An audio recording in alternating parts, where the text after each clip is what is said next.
नमो नमः। प्यारे बच्चों, आप सबका संस्कृत शाला की इस कक्षा में आज फिर से स्वागत है। पिछली कक्षा में हमने पढ़ा था पहला पाठ और उससे पहले आपने गाया था गीत अहम नमामि मातरम। तो कैसा लगा वो गीत? मुझे उम्मीद है कि आपको बड़ा उसमें मजा आया होगा। तो आप उस गीत को बार बार गाइए और आनंद लीजिए। तो आज की कक्षा में हम करेंगे पहले पाठ का अभ्यास। तो चलिए शुरू करते हैं उसे।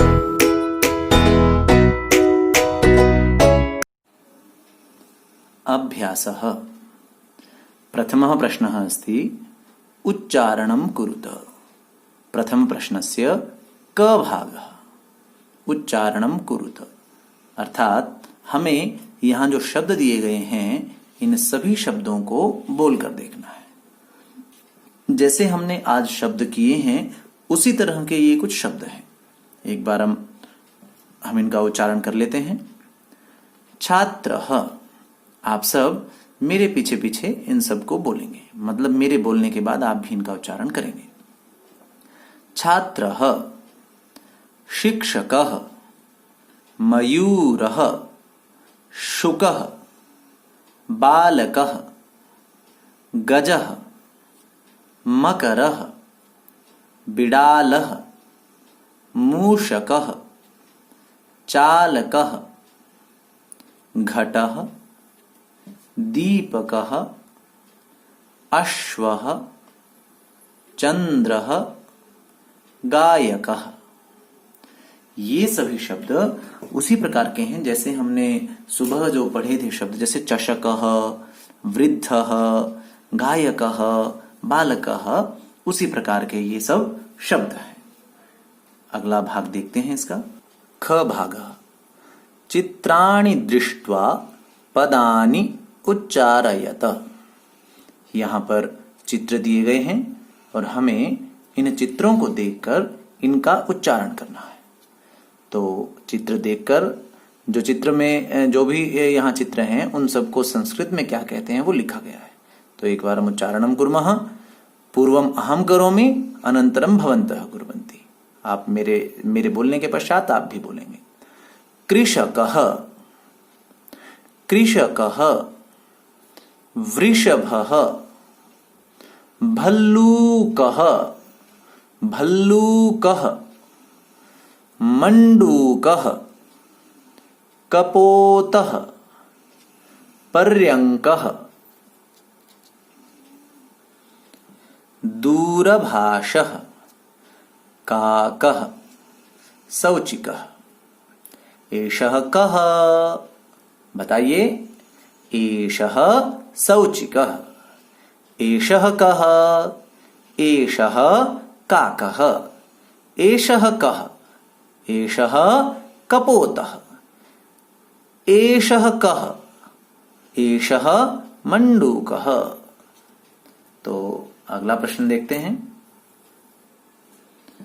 अब दूसरे प्रश्न का क भाग है। वर्ण संयोजनेन पदम लिखत। इस प्रश्न में यहां ये वर्ण दिए गए हैं और इन वर्णों को जोड़कर हमें शब्द बनाना है। जैसे हमने पढ़ा था चषकः के बारे में। चषकः मतलब गिलास।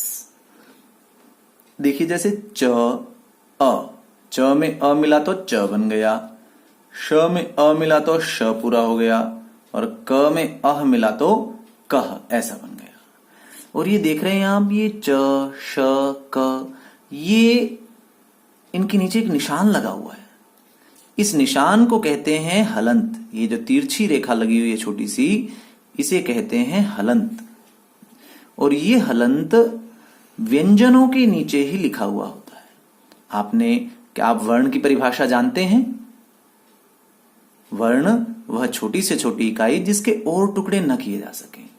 और वर्ण में भी मुख्य रूप से हम देखते हैं स्वर और व्यंजन। उनमें जो व्यंजन होते हैं, व्यंजन हमेशा आधा होता है। कैसा होता है? आधा होता है। उस आधे को लिखने के लिए हम उसके नीचे ये हलंत डाल देते हैं, तो इसका मतलब है ये आधा है। और व्यंजन कब पूरा होता है? जब उसमें कोई स्वर मिलता है। तो ये अ, आ, ई, ये सब स्वर हैं। इसको हम आप वर्ण संयोजन के लिए और वर्णों को जानने के लिए आपकी वीडियो के ऊपर की तरफ आई लिंक दिया गया है। इस आई लिंक को आप क्लिक करके वर्णों के विषय में आप विस्तार से जान सकते हैं कि जो वर्ण हैं, वर्णों के प्रकार, स्वर, व्यंजन आदि, संस्कृत में कितने वर्ण हैं, स्वर किसे कहते हैं, व्यंजन किसे कहते हैं, विसर्ग आदि के बारे में। जैसे अ के पीछे ये विसर्ग लगी हुई है, ये 2 बिंदु लगते हैं, ये विसर्ग का चिन्ह है, ये आप देख रहे हैं। संस्कृत में इसका बहुत प्रयोग होता है। लगभग आपने देखा सब शब्द जो आपने पढ़े थे ऊपर, इन सब शब्दों के पीछे देखिए विसर्ग का प्रयोग है, तो शब्द के अंत में विसर्ग का प्रयोग होता है।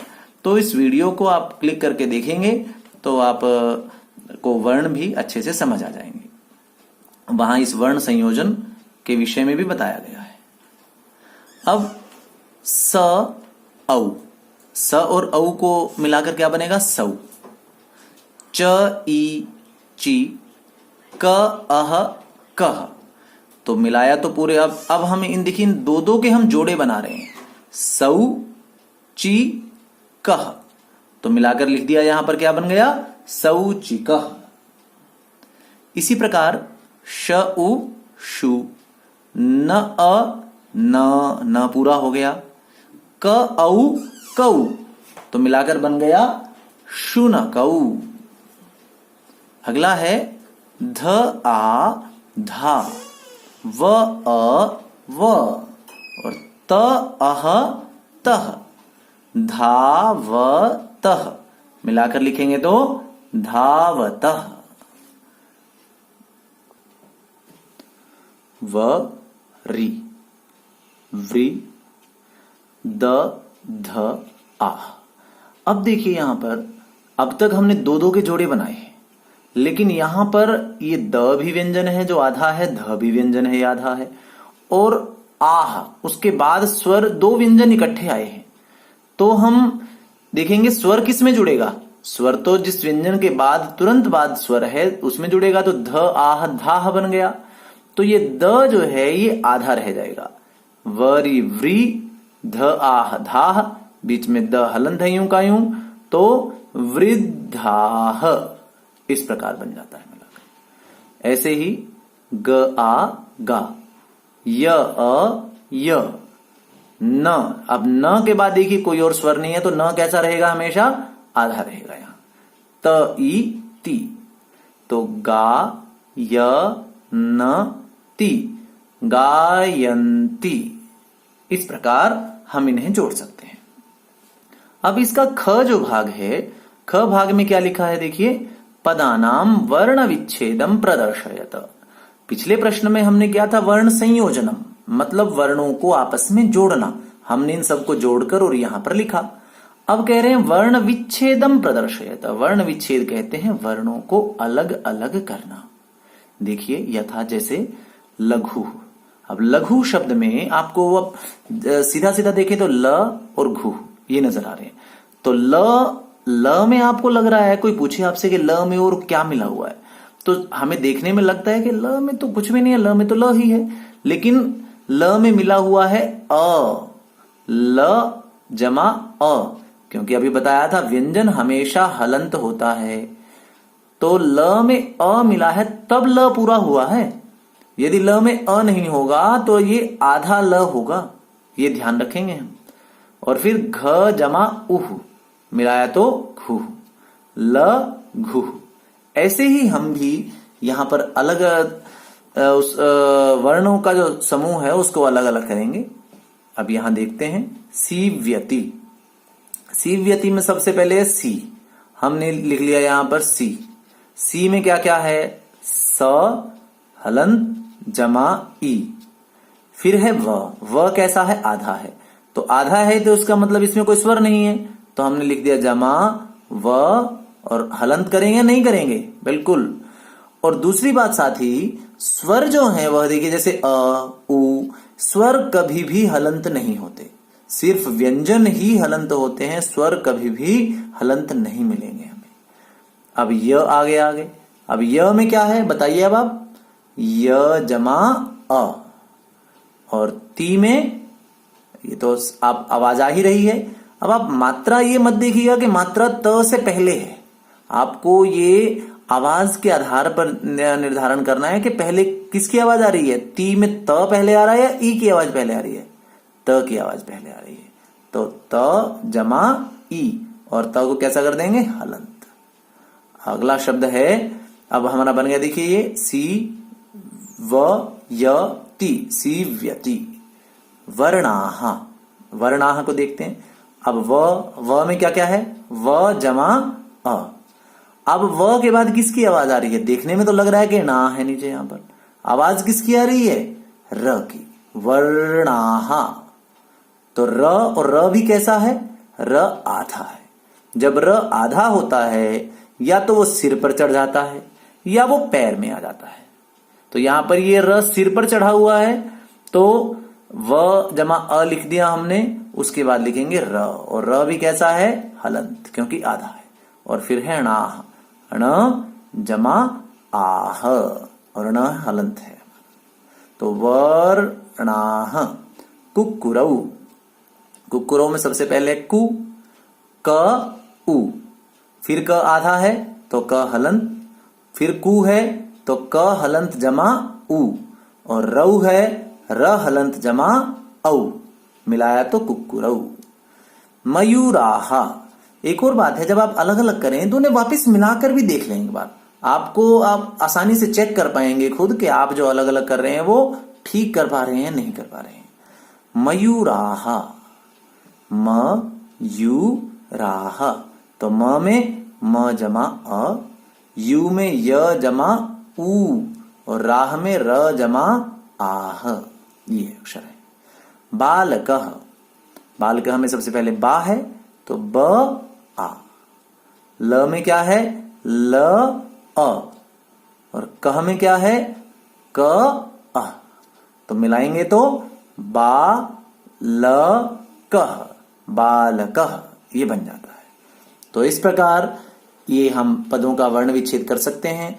आप ये कोशिश कीजिएगा, इन उदाहरणों को देखकर आप कम से कम 5 शब्दों को आप अपना नाम, अपने भाई बहन, माता, मम्मी, पापा, दोस्त, किसी का भी नाम जो है उसको लेकर उसे अलग अलग करें आप, और आप हमें वो फिर दिखा सकते हैं, अपने संस्कृत अध्यापक को भी वो दिखा सकते हैं आप। ऐसे ही कुछ 5-6 शब्दों का आप जोड़ने का अभ्यास भी करें। जिस वीडियो के बारे में मैंने बताया था अभी, जो लिंक पीछे दिया गया था, तो वहां ये वर्ण विच्छेद भी बताया गया है और इसके उदाहरण भी कुछ दिए गए हैं, वहां से भी आप अभ्यास कर सकते हैं। अगला प्रश्न देख लेते हैं, हमारा तीसरा प्रश्न। तीसरा प्रश्न है, उदाहरणं दृष्ट्वा रिक्तस्थानानि पूरयत।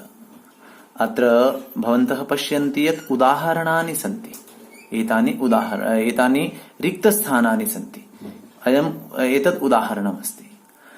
हमने आज देखा था, जब हमने पहला पाठ पढ़ा था, तो पहले पाठ में आपने देखा था कि जब एक है, ये 3 वचन है। देखिए, एक वचन है तो अह जुड़ा हुआ है उसके पीछे, द्विवचन है तो औ जुड़ा हुआ है, चषकौ, और बहुवचन है तो आह जुड़ा हुआ है, चषकाह।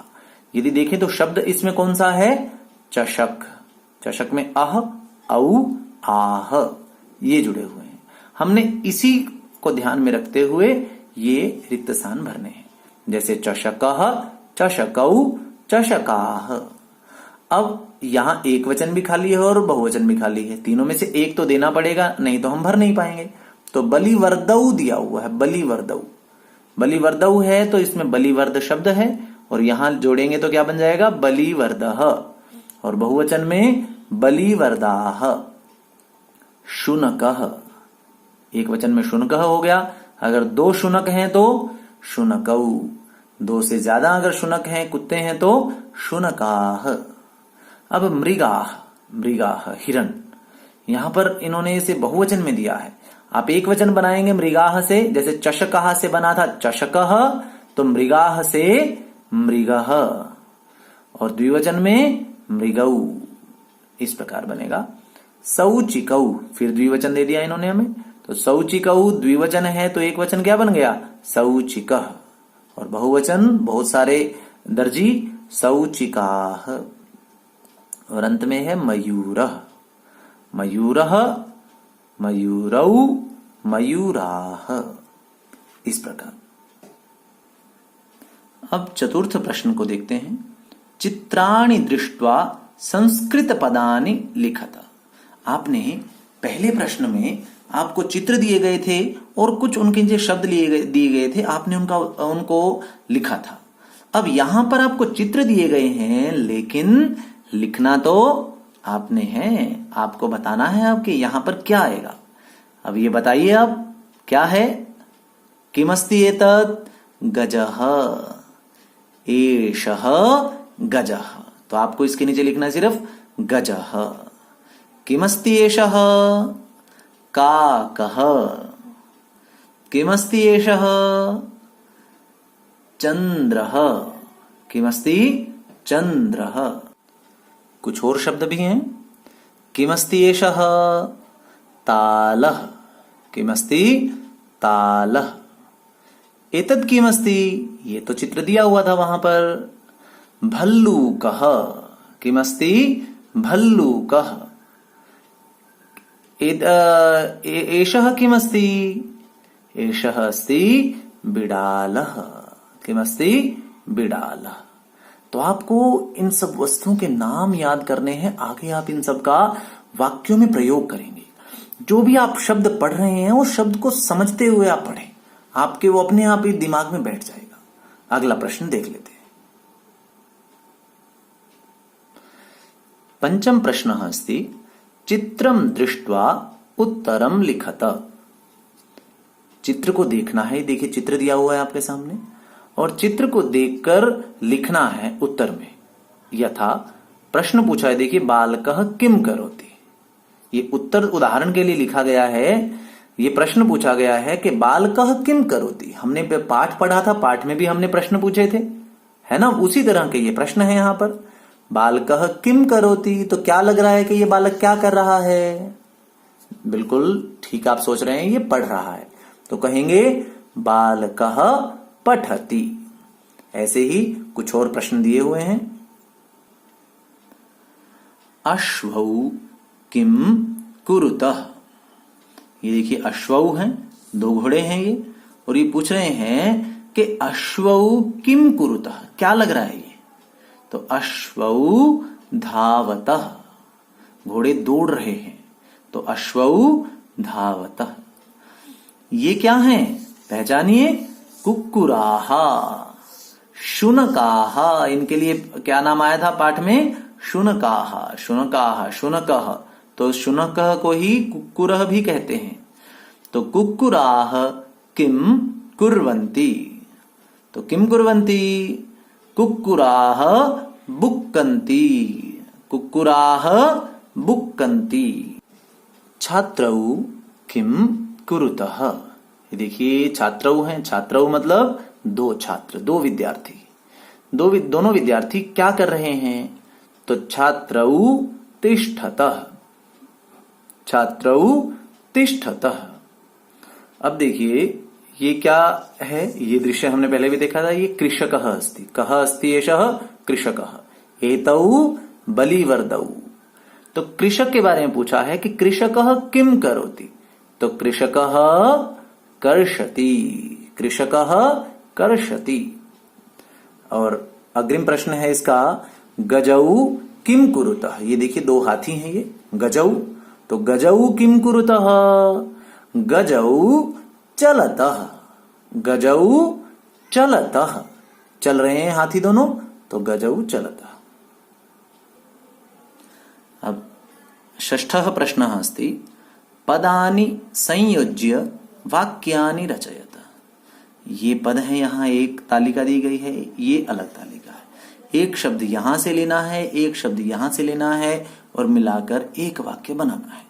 ये देखना है कि किसका अर्थ किसके साथ में मिल रहा है। जैसे गजाह, गजाह कितने हाथी हैं, बहुत सारे हैं।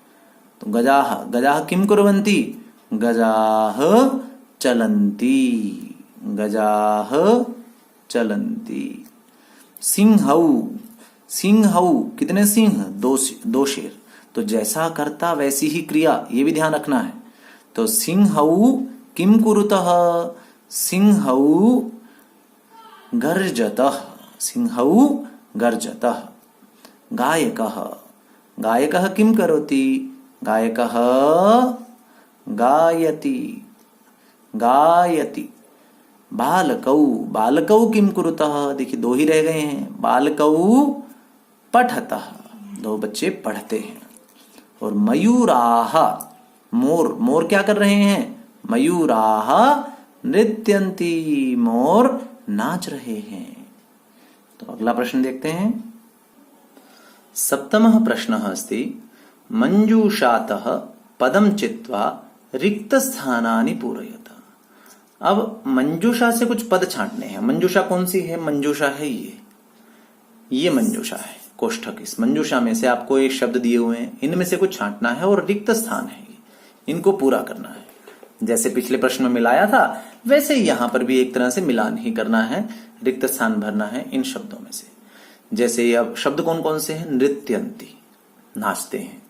गर्जतः, धावति, चलतः, फलन्ति, खादति।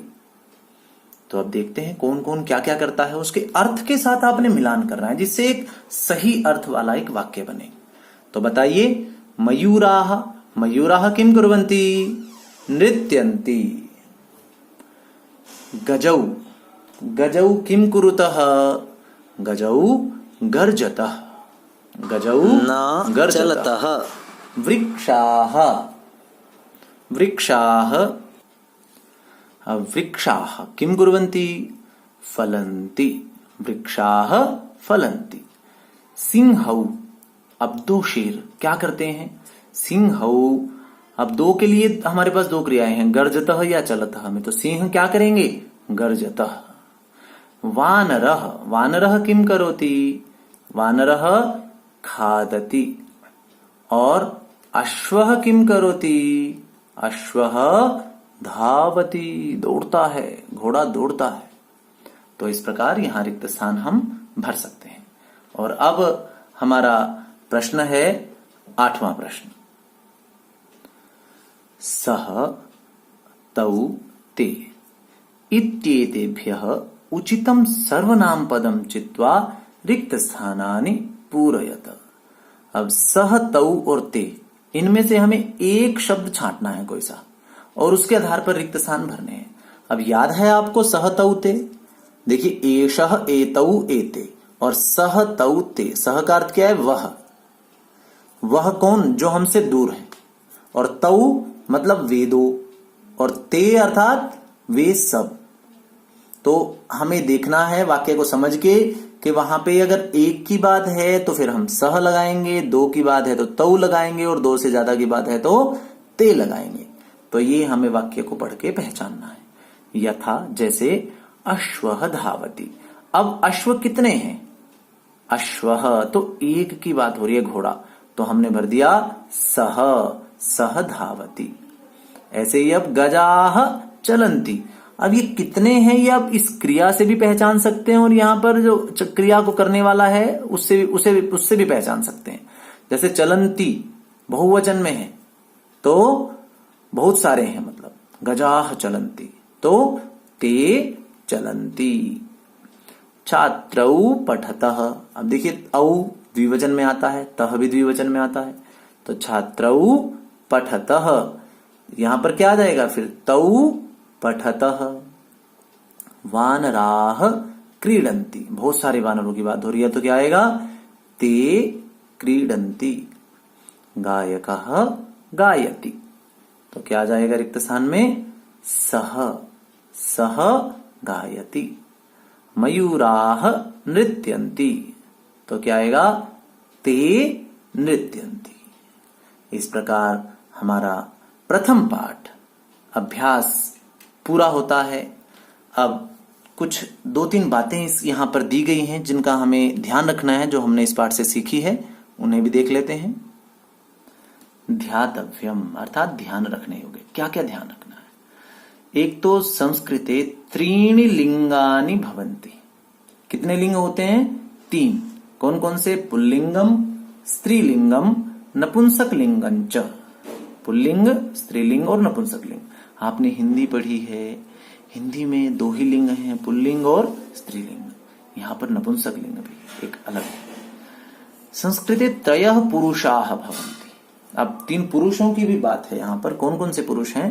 प्रथम पुरुषः, मध्यम पुरुषः, उत्तम पुरुषश्च।